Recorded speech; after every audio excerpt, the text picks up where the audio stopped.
मित्रों, आज इस वीडियो में मैं आपको शत्रु या किसी भी लक्षित इंसान को बिना यंत्र या मंत्र के इस्तेमाल से पूरी तरह से बर्बाद करने के 2 तांत्रिक टोटकों के बारे में बताने जा रही हूँ।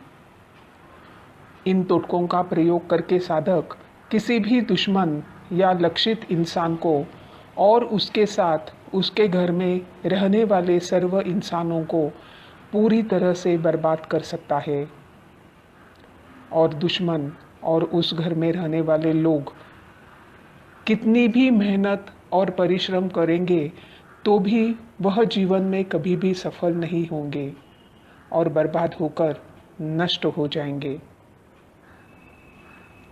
यह शत्रुनाशक टोटके अत्यंत तामस गुणी है और इनके बारे में मैंने इस वीडियो में केवल शत्रुनाशक तंत्र में दिए गए खतरनाक टोटकों की जानकारी देने के हेतु से बताया है। इसलिए कृपया इनका प्रयोग मत करना, क्योंकि कलियुग में ऐसे भयंकर टोटके असरदार होते हैं। अगर आपको यह वीडियो पसंद आ जाएगा तो कृपया सब्सक्राइब करना मत भूलिए और तुरंत नोटिफिकेशन पाने के लिए बेल आइकॉन पर क्लिक करें।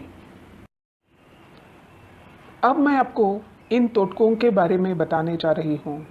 कृपया ध्यान से सुनिए। यह दोनों अलग अलग टोटके हैं जिनका प्रयोग करने के लिए किसी भी प्रकार की पूजा विधि या मंत्र या यंत्र की आवश्यकता नहीं है। अब पहला टोटका इस प्रकार से है, ध्यान से सुनिए। इस टोटके को शुक्रवार के दिन किया जाता है और शुक्रवार के दिन तांत्रिक पूर्वा नक्षत्र के काल में बाबुल के पेड़ के 7 कांटे तोड़कर लाता है और फिर उन 7 कांटों को अलग अलग करके पूरी तरह से रेशम यानी कि सिल्क के धागे में लपेटता है और फिर उन्हें दुश्मन या लक्षित इंसान के घर या आंगन में गाड़ देता है। ऐसा करने से शत्रु और उसके साथ उसके घर में रहने वाले सर्व लोग बर्बाद हो जाते हैं। अब मैं आपको दूसरे टोटके के बारे में बताने जा रही हूँ। इस टोटके को किसी भी दिन किया जा सकता है और तांत्रिक पुष्य नक्षत्र के काल में मरे हुए इंसान के किसी भी हाथ की 4 अंगुल लंबी हड्डी का टुकड़ा दुश्मन या लक्षित व्यक्ति के घर में या आंगन में गाड़ देता है।